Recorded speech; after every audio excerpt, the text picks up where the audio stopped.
বন্ধুরা আসসালামু আলাইকুম, ওয়েলকাম টু মাই চ্যানেল। কেমন আছেন বন্ধুরা? আশা করি ভালো আছে। আল্লাহর রহমতে আমি ভালো আছি বলে আপনাদের জন্য রেসিপি নিয়ে হাজির হয়েছি। আমি সিদ্ধ করে নিয়ে নিয়েছি। এখন আমি খোসা ছাড়িয়ে সেগুলো ভালোভাবে মিক্স করে নিব। এখন আমি পেঁয়াজ কুচিগুলো দিয়ে দিব, কাঁচামরিচ সিদ্ধ করাগুলো দিয়ে দিব।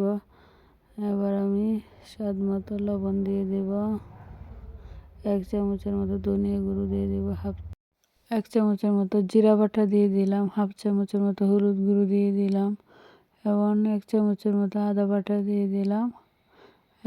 পরিমাণ মতো সরিষার তেল দিয়ে দিলাম।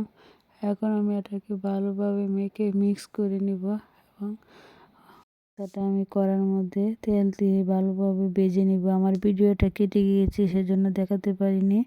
এখন আমি 1 বাটির মতো আটা নিয়ে নিলাম। স্বাদ মতো লবণ দিয়ে দেব, দিয়ে দিলাম লবণ। এখন আমি 1 চামচের মতো হলুদ গুঁড়ো দিয়ে দেব, 1/2 চামচের মতো ধনিয়া গুঁড়ো দিয়ে দিলাম এবং অল্প পরিমাণ পানি দিয়ে দিলাম। এখন আমি সবগুলো মশলা পানির সাথে মিশিয়ে দেব। আটাটাও আমি হাতে মাখতে পছন্দ করি, তাই হাতে মেখে নিলাম। আর যাই করি না কেন হাতে মাখার মজাটাই আলাদা। আমি আবার অল্প পরিমাণ পানি দিয়ে দিলাম।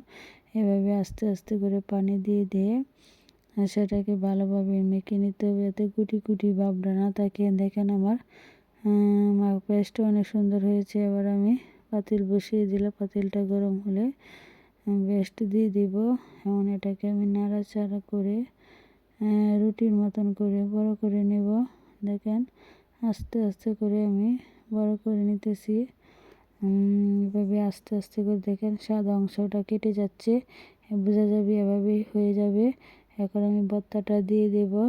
ভর্তাটাই দেখেন আমার সাদা ভাবটা চলে গিয়েছে পাটিসাপটার। এখন আমি ভর্তাটা দিয়ে দেব। এখন আমি এটাকে উল্টিয়ে নেব। আমার ভর্তার পাটিসাপটা অলরেডি 1 পিস হয়ে গেল। আবারও আমি আরেক পিস বানিয়ে নেব।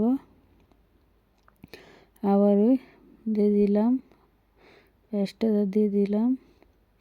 আবারও এভাবে নাড়াচাড়া করে নেব। দেখেন আমার রুটির মতো হয়ে গেল। এভাবে আস্তে আস্তে করে নাড়াচাড়া করতে হবে। নাড়াচাড়া করবে না, সাদা সাদা ভাবটা উঠে যাবে। দেখেন আমার সাদা সাদা ভাবটা উঠে যাচ্ছে।